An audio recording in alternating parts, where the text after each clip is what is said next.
grass. Okay, what are the typical characters of grass? You can see the parallel venation. Yeah, leaves having parallel venation, and then Trichomes. okay, stemil hair and Trichomes. pinne Fibrous. fibrous root system. Okay, now you can see the cylindrical stem. Cylindrical stem. Leaf എങ്ങനെയുണ്ട്? How the leaves? Soft ആണോ?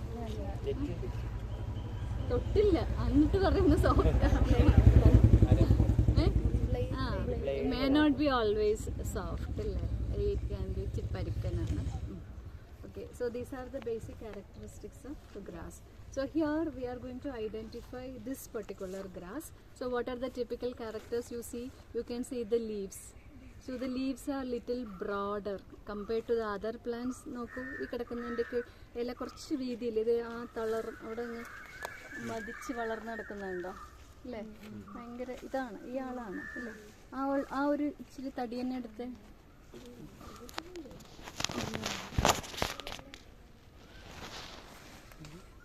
ഇതിനാണ് ഞാൻ കത്തി എടുത്തോണ്ട് വരണമെന്ന് പറഞ്ഞില്ലേ രാവിലെ. എന്തുകൊണ്ടാണ്? ഇങ്ങനെയാണ് ചിലപ്പോൾ നിങ്ങളെൻ്റെ മണ്ടയ്ക്ക് വീഴുക, അത് നിങ്ങളെ പിടിച്ച് വലിച്ചങ്ങോട്ട് കൊണ്ട് എന്തോരം വീതിയാണല്ലേ. So that can be the shape of the leaf. കണ്ടിട്ട് എന്ത് ഷേപ്പ് തോന്നുന്നു? elliptical. Okay, elliptical in shape. You can see the parallel venation, hairy, അല്ലേ? ആൻഡ് ഐ സെഡ് അബൌട്ട് ഭയങ്കര ഭീകരനാണെന്നൊക്കെ കഴിഞ്ഞ ദിവസത്തെ ക്ലാസ്സിൽ പറഞ്ഞു. അപ്പോൾ നിങ്ങൾ പലരും വിശ്വസിച്ചില്ല. സോ വിശ്വസിക്കൂ. സോ യു സീ, നമുക്ക് how fast it spreads. If you uproot one, you can see the chain of these underground stems. At every node it will be having the roots. ഇങ്ങനെ കിടക്കുകയുള്ളൂ, പക്ഷെ ഇങ്ങനെ it will be spreading the entire area. It spreads. You see, is there anybody else in between?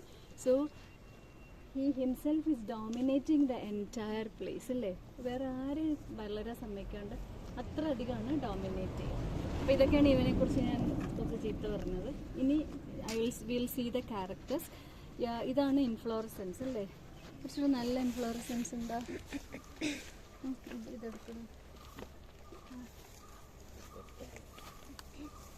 അല്ലേ? നോക്കൂ. So this is the inflorescence, typical character. So this resemble anything we use in our daily life. It resembles for washing brush. So this looks like the which part of a brush? ഉരക്കണ ഭാഗം. എന്താ ഉരക്കണ ഭാഗത്തിന് പറയാ? Bristles അല്ലേ? Okay, so I will give you a clue. Yeah, the East Indian Company, when they came, they used this as the bristle for the brush. So what will be the English common name? Bristle. Before that ഏത് company വന്നെന്നാ പറഞ്ഞു? അപ്പോൾ east Indian bristle grass. East Indian bristle grass. So first one is east Indian bristle grass. So it does not have a Malayalam name. English common name is East Indian bristle grass.